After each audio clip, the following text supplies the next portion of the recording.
Off you go. Hello, everyone. Welcome to Open Democracy's weekly live discussion. I'm Laura Basu. I'm Europe editor for ourEconomy, which is the kind of economic section of Open Democracy. It's a relatively new section that puts people, planet, and power at the center of the debate about our economic future. Open Democracy is an independent global media platform that exists to challenge power and inspire change. I'm really excited to be chairing this event on can we imagine a world without police, which of course relates to the mounting calls to defund the police in the US and elsewhere, which of course are in the aftermath of the racist police killing of George Floyd in the US, which came on top of a long list of police victims. So as far as I understand it, and we'll get into this in the discussion, calls to defund the police seem to range from, on the one hand, reducing spending on the police, diverting spending elsewhere, and restricting the remit of police activities, to, on the other hand, actually abolishing the police altogether as an institution.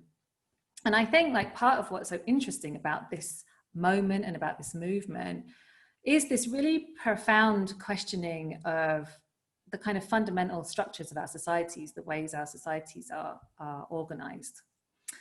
And I find this topic, can we imagine a world without police, really inspiring because it really challenges us to open up our imaginations and think about what kinds of societies we actually want to live in and to build, what they would look like and how would they work. So we're going to dig into these pretty big questions, and I'm really excited to do this with our panel. So the way we're going to do this is I've got a couple of rounds of questions for the speakers, which are about kind of what the situation is now on the ground at the moment. What are the demands to defund the police? What do they actually consist of? And then really getting into these questions about what would this actually look like to have a world with no police? And then this is an interactive webinar, so we're going to allow plenty of time after that for questions from you. We want this conversation to involve you. So thank you to all of those that have already submitted questions and comments in advance, and we're going to address some of those. And you can join in if you're joining us on Zoom. You can click on the chat icon at the bottom of your screen and type your question or comment in the window. And on Facebook too, you can join in.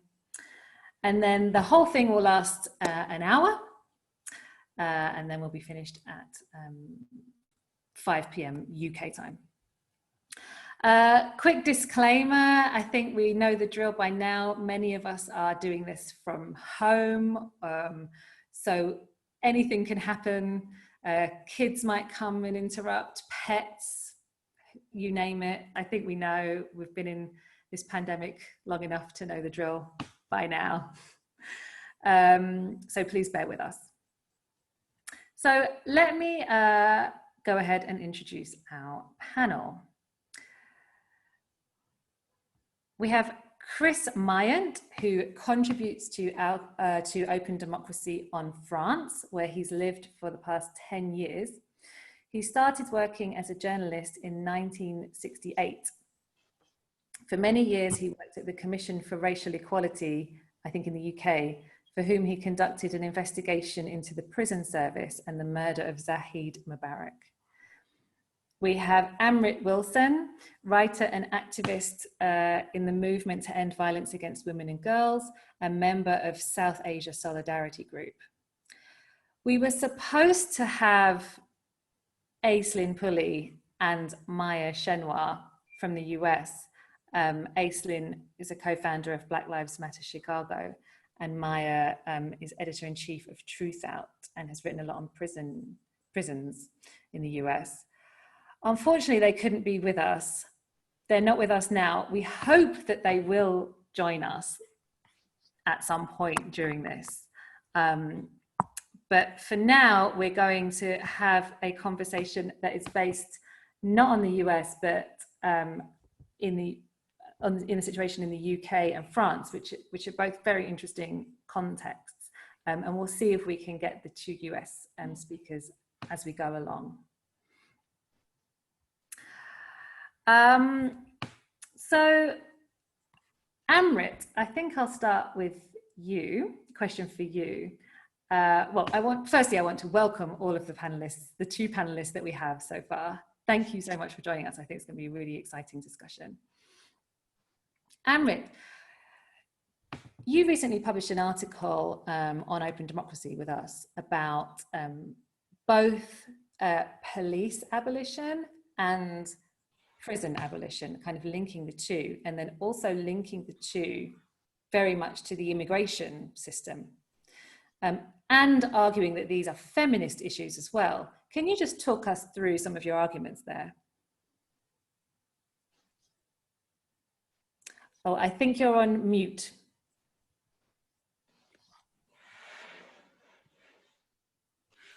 Yeah, actually my article was focused very much on violence against women. And I think, you know, when one begins to look at questions of abolition and why these demands are coming up, we've got to look at the background against which this is happening. And of course, in Britain, we see austerity, which has now been from 2010 on, and the effects have been absolutely devastating. There's been massive closures of public services, youth clubs, women's centers, refuges, and at the same time, a crisis in mental health, a crisis of violence against women, and so on. And so this has to be taken into consideration, because while this is happening, police powers have been increased. Police have been made more militarized in lots of ways.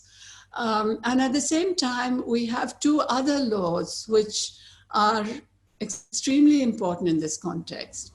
One is the anti-terrorism law, which really links very much to violence against women, strangely enough, but it does. And at the same time, we have a massive and highly intrusive surveillance system. I mean, thousands of people are being spied on. And these people range from activists to Black families grieving over the deaths of their loved ones. So against this, we've got to look at the whole question of abolition, why it's come up.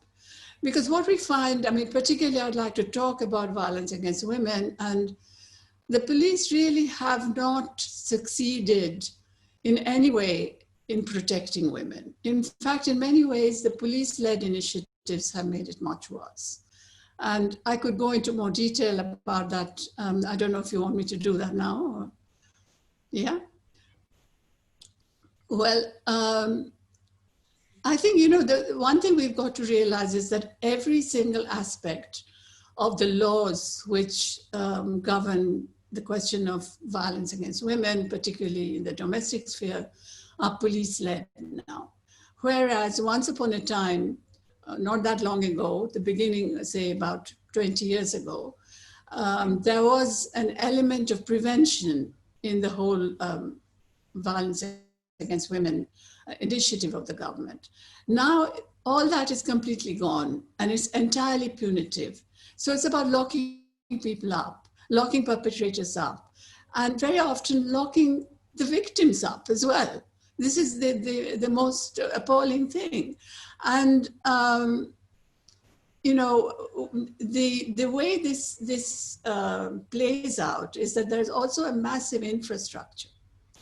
And this infrastructure is domestic violence courts, there's the so-called MARACs, which are multi-agency referral centers, where you have, these are police-led, and you have social workers, you have teachers, you have neighbors, you have everyone who knows the woman comes to give evidence. But she is not allowed to be there. So they make the decision in her absence if she is deemed to be a high-risk case. And of course, as you know, you can imagine, risk is something fluid in the case of violence against women. It's not something that you can quantify. So after that, what happens is also interesting because, you know, we know of cases where she goes to Marak, the case goes to Marak, and the very next morning, there's a knock on the door, and it's immigration. So immigration is completely locked into the domestic violence issue. And at the same time, you know, the police themselves are so incredibly misogynistic. I mean, just recently, there's a case of a Black woman who tried to, you know, who was facing violence for several years. The family courts, she went to them dozens of times, and there's to no avail whatsoever. The police colluded with the perpetrator, and the family courts confirmed the police's view on this. So, you know, that's the kind of situation we live in. At the same time, you know, we can talk about immigration. I mean, you know, we have detention centers which are now run by corporates. So G4S, which runs prisons in Israel and tortures prisoners. We have Serco, we have Mighty, and these are now running prisons. They're running sexual assault referral centers, dealing with vulnerable people. And the amount of money spent on the police is absolutely colossal. Even the inquiry into spying, into surveillance, is due to cost 17 million pounds. So you can imagine, all this is far more than the government spends on primary education, on housing, a whole lot of other things. So what I think we as abolitionists want is for the system to be more concerned with actual people's needs. And so, you know, for example, refuges have been closed down, and particularly the refuges which were set up as well as run for women of color, who face also the acute racism of the police. I mean, something we've got to realize is that while racism has been seen as a major issue in this context with Black Lives Matter and so on, in Britain, we also have a really raging Islamophobia. And this is why the anti-terrorism laws are seen as locking into things like forced marriage. A law was set up on forced marriage. Theresa May, who was the Home Secretary at the time, actually said that this is primarily to give a message to people that we will not tolerate this. So it was not about protecting women. And there's a whole lot more I could say about the forced marriage legislation, which is completely unnecessary, raised Islamophobia to, you know, sky high, so that now religion and culture are, if you talk about Muslim religion or culture, the subtext is terrorism or violence against women. And there are orders so that people going in and out of the country, women, South Asian women or African women, can be, you know, intrusively questioned simply because they're suspected that they have something to do with FGM or forced marriage. You know, so it's a deeply, it's a surveillance society it's become. And the amount spent on that are really not justifiable in any way. So I think that kind of gives some of the aspects, but obviously like a whole lot of demands come out of that, defunding the police. So you're arguing that instead of the police and these institutions, these surveillance institutions, the terrorism laws, instead of protecting women, they're actually endangering women further. Absolutely, they are endangering women further, and they're also like the whole notion of who is a criminal, you know, has been completely changed. You know, if you can think about the case of Shamima Begum, a 15-year-old girl who was groomed by ISIS, who went out and you know, had children, lost her children, wants to come back here now.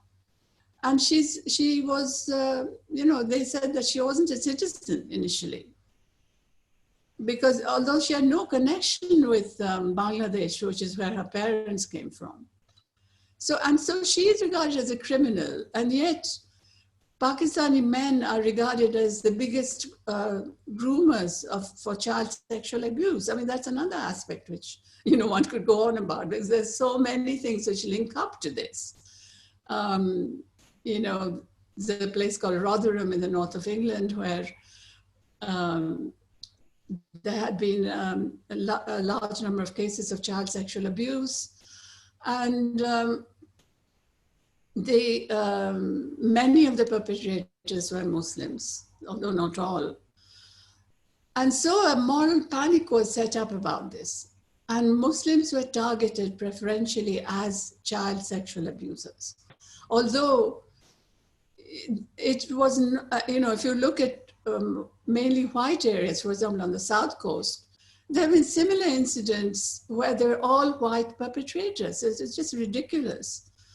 And the reason all this happened was that the police didn't want to listen to those young women and girls who were being abused, although they appealed to the police over and over again. And then we were told that the police didn't take action because they were afraid of being called racists. I mean, you know, these are police who are enforcing the most racist laws and who are involved in so many cases where they have been known to be racist. And it's interesting because, you know, this also really gives a huge boost to the ultra-right.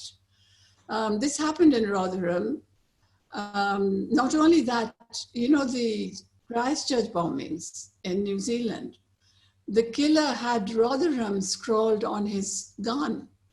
So you can imagine the kind of link-ups. But we, you know, on another level, we don't need to look at Rotherham, because Boris Johnson himself is now linking up to the Henry Jackson Society, which is a, you know, ultra-right outfit, neocon. So, so in this sort of atmosphere where we have fascism encroaching in so many different ways, I think it's really important to have, to defund the police, to ask, to have these demands, which at least make some sort of movement possible. Otherwise, we're just in a stranglehold. And as you mentioned, the defund the police movement, which kind of started in the US, connects very much with a long-standing abolitionist movement in the UK. And what is that exactly? Like, what is that movement proposing exactly? What, in the UK, the abolitionist movement? Yeah.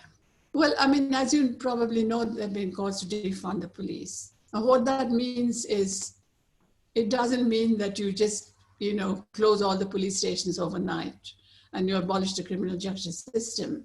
It means the beginning of a process where we remove things bit by bit, and at the same time, we sort of redraw the way in which communities function.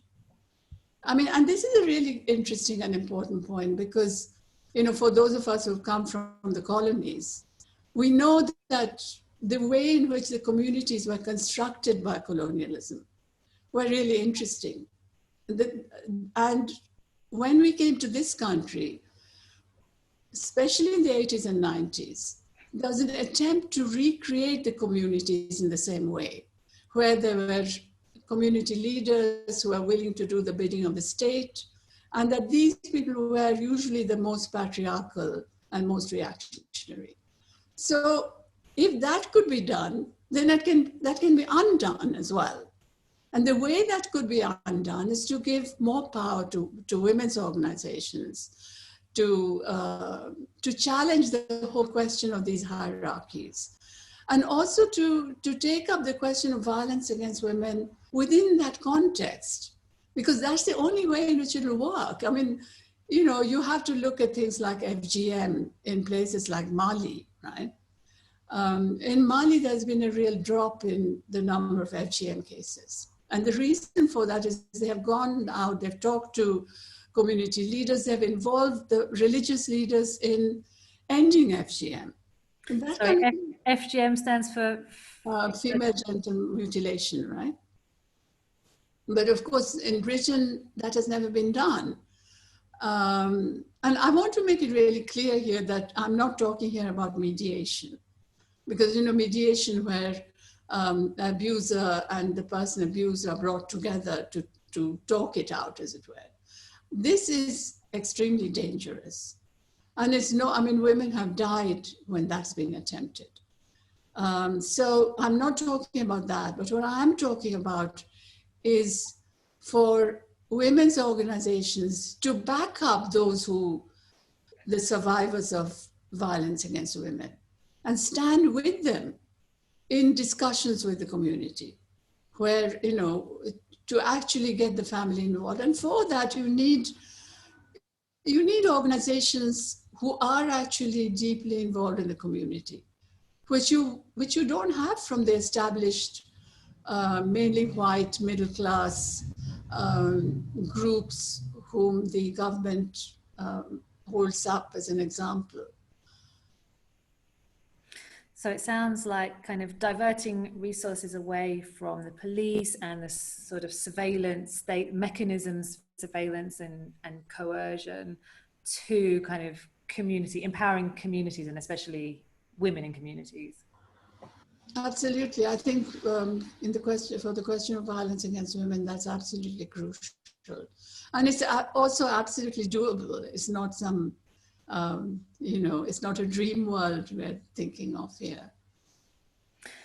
And Chris Myant, I'll bring you in here. You are based in France and you report on France. What's the situation there in France? What are there demands to defund the police? What is going on the ground over there?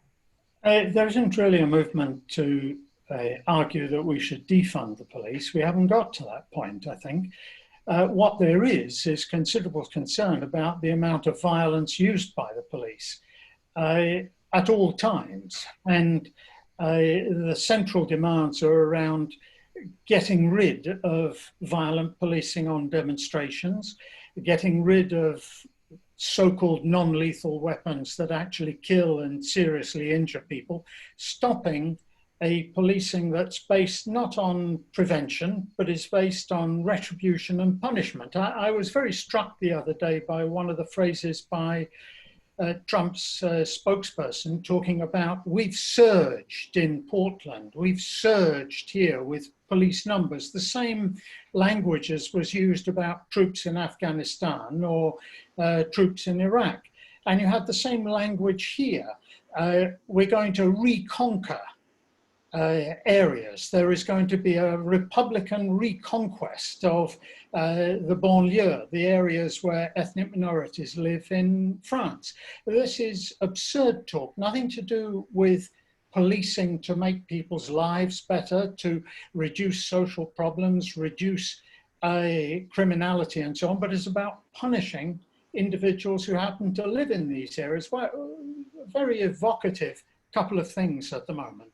The Prime Minister has announced that a law which will enable the police to impose on-the-spot fines of €200 for anybody found in possession of any drugs. Street stop and search, you've got a bit of cannabis on you, €200 fine. At the same time, reports on the psychiatric and mental health services which show that these are the poor cousin of the whole of the social service and health structure. Nothing is done here seriously, aggressively to help people with problems that they face in life. A lot is done to hit them on the head. And a characterization for me of the difficulty in dealing with this is we have a new Ministry of the Interior. Here in France, the relationship between police on the ground and the Minister of the Interior is quite close in the hierarchy. They're within the pyramid, and it's the Minister of the Interior at the top who will give the orders. This is a man who's currently under investigation on a charge of rape, or on an allegation of rape. The case is considered serious enough for the appeal court in Paris to have said this must be investigated. So it's not a vague hearsay, there's something real there. So we have the person in charge of the police responsible for investigating rape, who is themselves under investigation. A conflict of interest of the most bizarre and fundamental character, and one that must send a shiver through the spine of anybody thinking, well, I'm going to go to my local police station to report violence against me as a woman. And we have a long way to go here yet in fundamentally reimagining this system of policing to make it something that deals in the way that Amrit was talking about, in consultation with people in local communities, under their guidance, under their suggestions, that does things for people in local communities, stops problems before they become a matter of violent criminality, rather than waiting until they do, and then having the heroic chance to drive in as fast as you can, rubber bullets firing and batons waving. There's actually a comment here in the chat from Rosemary Belcher. There is a call for decolonizing the police, isn't there, Chris? I'm not sure if you're aware. Yes, one of the problems with the French police force is it's very linked, its history is very linked to the colonial origins of France. In Britain, I think the police system is influenced by the personnel who've come in from former colonial police forces. It's also influenced by the racism that's deeply embedded in the state structure in Britain. But the police themselves, these particular institutions didn't operate in the colonies. In France, it's different. Remember, Algeria was constitutionally part of France before it gained its independence. And the police authorities, police individuals, and the police structure were there, part of the same policing structure in Paris, run by the same minister. And the idea of decolonizing and making the police something that is not a ruler from above, plunging in violently. There are no police patrols. There is no relationship between the police and a local community. There is no what you might call police of proximity, of the neighborhood. There are mobile patrols that go in when there's, quote, a problem, and they go in with violence. I think this links this idea of colonization and the sort of colonial roots, or the sort of colonial structure almost, of the police in France. And I think in the UK, Amrit, you've discussed the kind of very deeply structured racism in the police force in the UK as well. But also to link this, to think about this in terms of colonization and decolonization, and to link it to broader struggles that go beyond the state. Like Chris, you were saying that the state is using the language in France, is using the language of war and conquest. And Amrit, you've talked about the immigration services. So do you think we need to link calls to defund the police to struggles to end the military, but also perhaps even to end state borders themselves? I mean, if we're talking about Amrit, as you are, the immigration system, which is a punitive system, a carceral system, which criminalizes sort of working class Black and brown people who try to cross state borders. Should we also then be broadening this out to talk about opening up state borders or ending state borders?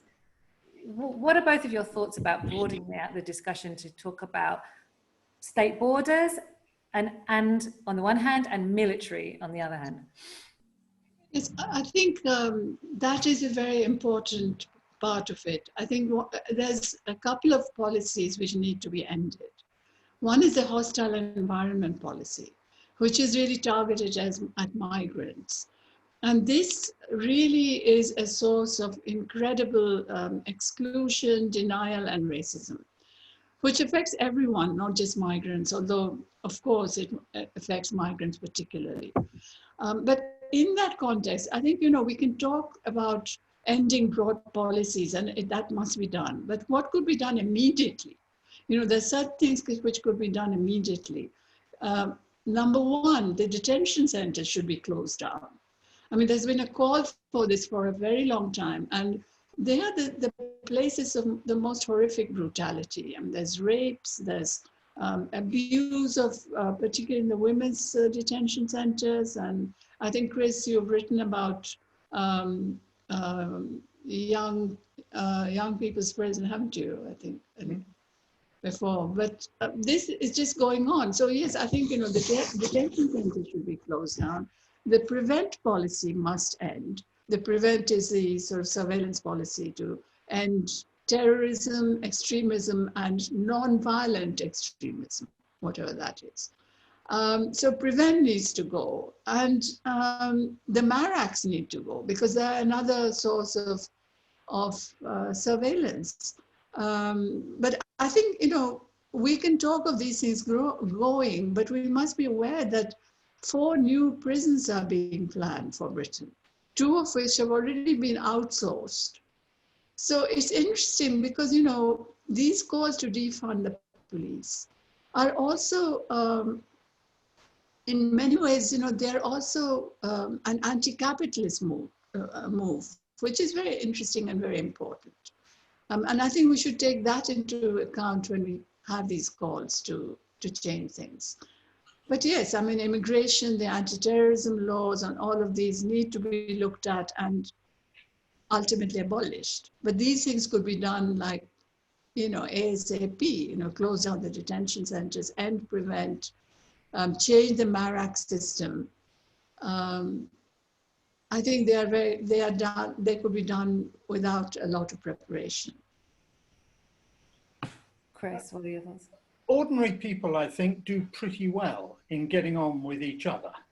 Don't want to minimize the problems, the violence, the difficulties, but in fact, when we drive on the roads, we get on reasonably well without a police officer standing immediately behind us. Yes, too many people die. We need to have vigorous policies to deal with that, but millions of people cope with each other reasonably well. One of the really interesting things that I was reading in the Paris Evening newspaper the last couple of weeks has been community moves in some of the poor neighborhoods on the outskirts of Paris to say, hang on a minute, violent police patrols coming in once a fortnight to beat up some young guys who they suspect of selling cannabis, that isn't working. That's making life hell for everybody. They've sat down with the dealer networks and say, listen guys, you behave yourselves in our neighborhood, let us get on with our lives. And there is, in effect, a community desire for a decriminalization of petty drug use, etc. Listen to that community proposal instead of sitting in the Elysee and thinking that everything has to be controlled and that if there isn't a police uniform behind a decision to do this or to do that, then it's got to be wrong. Every time I go on a demonstration in Paris and you are surrounded by gigantic guys from the CRS, protected up to the hilt with plastic and Teflon armor, with batons, gas, tasers, pistols, projectile launchers and so on. You think, what is the point of this? When they are not there, the demonstration gets on fine. There are groups of provocateurs, but hey, they're never the ones targeted by these heavily armed police officers. That's got to change. That's got to be something that people learn can be done in a different way, where the example that we set ourselves in our general lives can be pushed more widely, and where there are social and other problems of delinquency and crime, deal with it by prevention, by working with people, rather than just coming in at the end of the day when the worst possible has happened and hitting them with a truncheon or locking them up in a prison where the conditions are so awful that if they don't come out worse than when they went in, then that really is a miracle. So again, it's about kind of trusting communities and empowering communities and absolutely leaving the police out of it, leaving the state out of it in a way. And there is a different tradition in the USA and Britain. There is somewhat more of bottom up in terms of civil society activity, whereas in France, everything is very hierarchical, clientelist, and run from the guy at the top. I think in one of the pieces that I wrote on Open Democracy a month or so ago, I cited the prefect of police, the official in charge of the police, saying that he was in regular contact with the Minister of the Interior, who in turn was in constant conversation with the president over what should be done on the ground in a demonstration. Bizarre. The result was the use of police violence on an unprecedented scale that punished individuals who turned up, didn't separate out one or two provocateurs who might have been dealt with correctly by the police, but punished everybody who turned up. That's police by punishment, not police by cooperation, by consent, by community involvement. And that's what we need to see. And what about this, Amrit, you I just wanted to say that I think one of the differences, it seems, between England and France is that in Britain we have a lot more hypocrisy. And there is the whole question, for example, the police are supposed to be accountable. But if you actually see the number of police officers who have been convicted and gone to prison for the deaths of thousands of Black people over the years, not one has actually been jailed, not one. So it's interesting. I mean, there's always the right way of doing things. And you're always in the wrong. You know, you can never find that right way. One of the things that is quite remarkable, here in France, it's very difficult to find out, for instance, a simple fact. How many people were killed last year as a result of police activity? There is no statistic. There are partial figures issued by the police inspectorates, which are part of the police, not independent, but there is no overall objective, independent figure of how many people in France died as a result of police activity. As far as one can see, it's not much different to that in Britain. Not much. It's a bit higher here than in Britain. So all the alleged openness, all the inspectorates, all the independent commissions and so on, haven't fundamentally broken a problem of poor quality policing, that is violent policing, when it's not necessary in Britain, as well as here in France. Yeah, I think, you know, it's a scale of racism, the intense racism of the police and the intense Islamophobia, which are very largely responsible for this. Plus, of course, the violence against women. You know, even today we have the police not responding to survivors of domestic violence, or just brushing cases aside, or sometimes using husbands to interpret. This is, you know, in 2020. It's so horrible when one hears a thing like that. So, and that's like the great British Bobby, you know, who is so much loved by so many, or so few, I should say. There's a comment here from in the chat from Louisa from Germany, who says, here we have the saying, the police, your friend and helper. It is representative for the ideal executive authority, but sadly it isn't representing the reality. Do you think it's possible for the police to be your friend and helper, or are they necessarily kind of agents of oppression, do you think? I think Sorry, go Sorry, Amrit, go ahead. No, go ahead. Amrit. Okay. Well, I always thought that the police were the representatives of the state.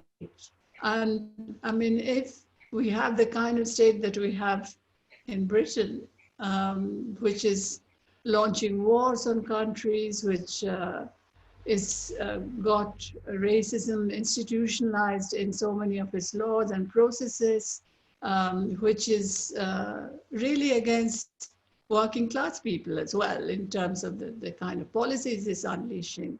So a force which represents them, it would be hard for them to be the friends of the majority of the people.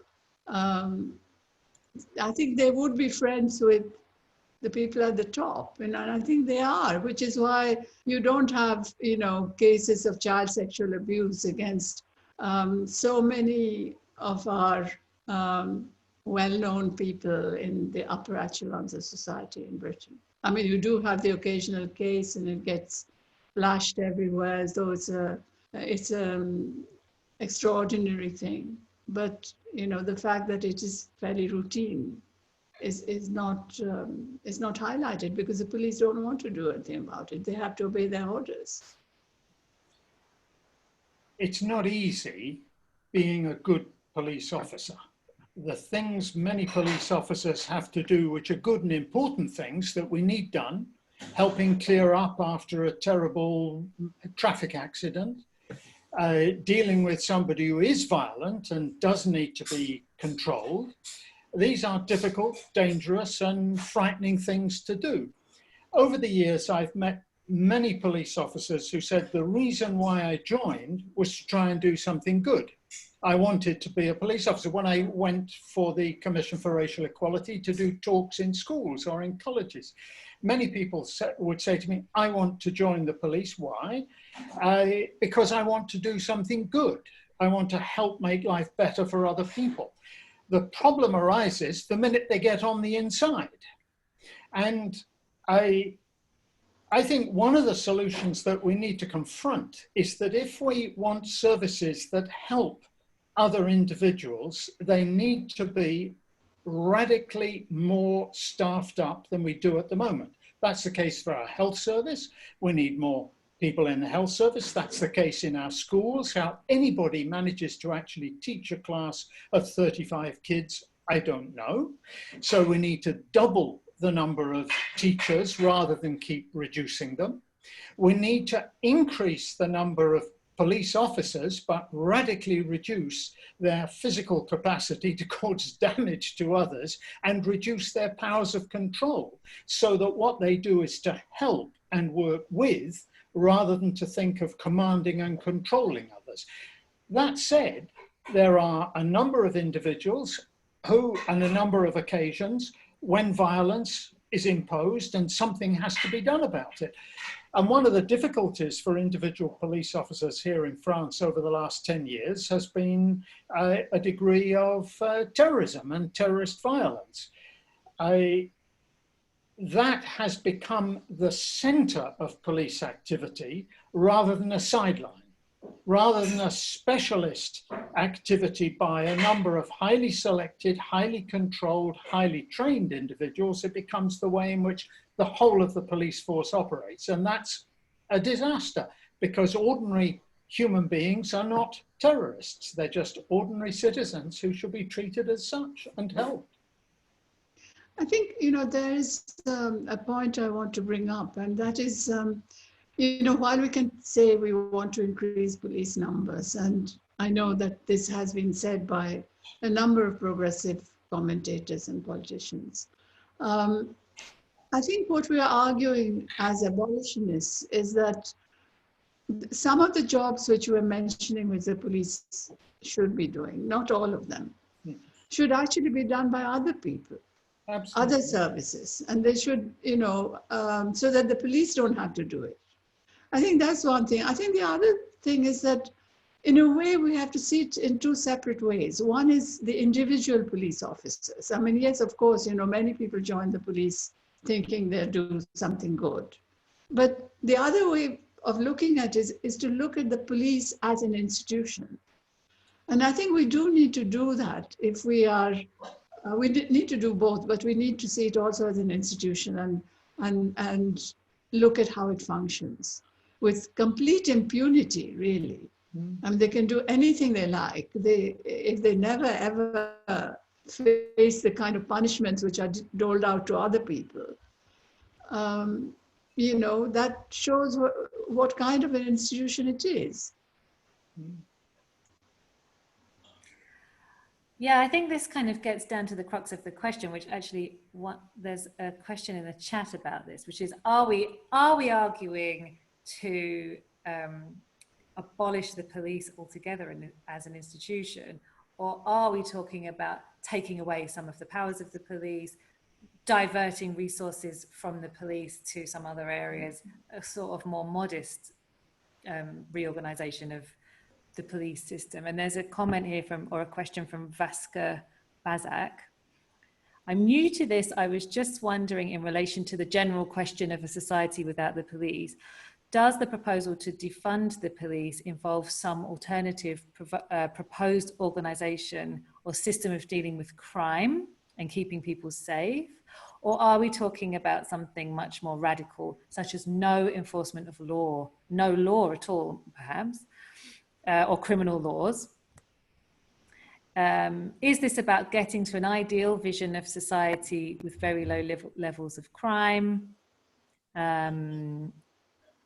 Yeah, so what are we talking about here? Do we want to sort of reform the police, change some of their powers, or is it possible to, as the title of this event is it possible to imagine a world without the police? I think Amrit hit the nail on the head a moment ago by saying that there's a lot that the police currently do which should be done by other institutions. We have substituted policing for youth work, social care, psychiatric services, and so on. We intervene in a police uniform where we should intervene as ordinary human beings. If I could wave a magic wand, I would get rid of the police in France at the moment and put something else in their place, something totally different. That's not going to happen. And one of the problems in France is this conception of the role of the state, with the biggest capital S that you can possibly give it, and the authority of the republic, with the biggest possible capital R that you can give it, and the difficulty of challenging the police as they are. The current government has promised to reintroduce what it terms police of the daily neighborhood, an idea a bit like the ideal Dixon of Dock Green, Bobby on the beat in Britain, who would cheerily say to you, oh, morning all, and so on. That may never have existed, but it remains a sort of phantom in the air. And yet, when you look at what is actually being done with this police of proximity, it's simply the introduction of a couple of extra officers and a few more scooters for people to race in, beat up, and then race out. There's no fundamental difference in the relationship between the police and the public. The ideal is a police who are the servants of the public, rather than, as Amrit was saying, the police who are the servants of the state and those who run the state. As long as we have that, policing won't work properly for ordinary people. I just want to touch on the other point, which was part of the question about abolition and defunding. I think, you know, a lot of us feel that the police should be abolished, that we should live in a different type of country with different structures, and the police should just go, right? But we have to be realistic and see that this cannot be done in one swoop, as it were, you know. And so I think it's part of abolition feminism anyway, is to look at it as a process As a horizon, I think Mariam Kaba has said that, you know, abolition is a horizon which we are all aiming to move towards. And to move towards that, we've got to be able to imagine a society without a criminal justice system. But how we get there would probably be in a number of small steps. And I think the first step should be defunding aspects of the police, rebuilding the community, making those who are vulnerable or those with less power stronger. And that is so that as we go through that process, it's a kind of a dialectic where we learn where we are going, the direction as we go. And that itself, the process itself will help us to find the next step, which may ultimately, well, many of us hope, see the abolition of the police. But certainly in Britain, I don't think we're in a position to say that we'll abolish the police now. I mean, it's a lovely demand, but it's ultimately rhetorical, purely, you know.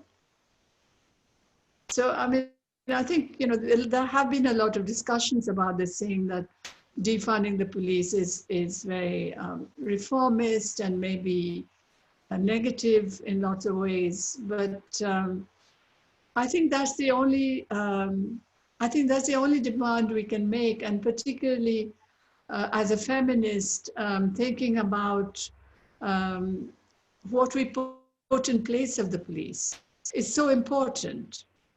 We can't just do away with it immediately, but certainly some things can be done and must be done. For example, these stop and searches, which, you know, cause so much damage, so much loss of life. I mean, they should be stopped immediately.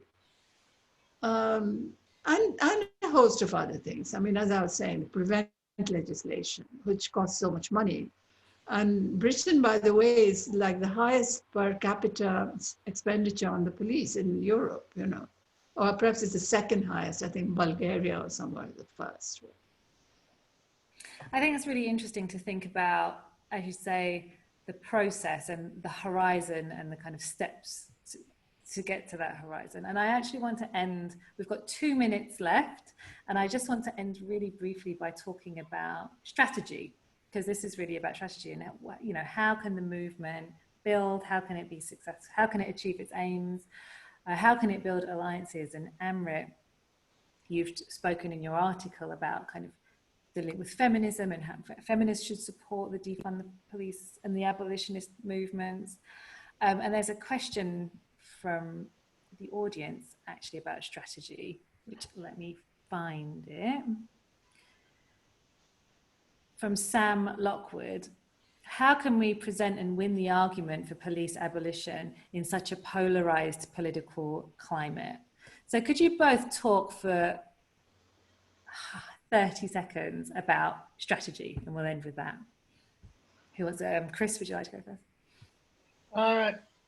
At the moment, we have uproar in France of the appointment of Gerald Darmanin, investigated for rape. Uproar on the part of a feminist movement that is making its voice heard whenever he goes out in public anywhere. When the Gilets jaunes movement was at its height, we had uproar over police violence against the Gilets jaunes. When trade unions have been demonstrating, we've had the same. The important thing is to bring together these different groups to enable them to see that what they are trying to challenge is the same problem. Policing that is from above, separated from ordinary people, and that imposes violence on people rather than helping them. It's not going to be easy because civil society has a lot of problems in France at the moment, and the tradition of violent policing has been well established over several generations. But I think you can see in the protests around Darmanin at the moment a certain coming together of different strands that focus on this idea of a policing that is open, that is a service to ordinary people, and that helps neighborhoods rather than punishes them. Thanks. Amrit?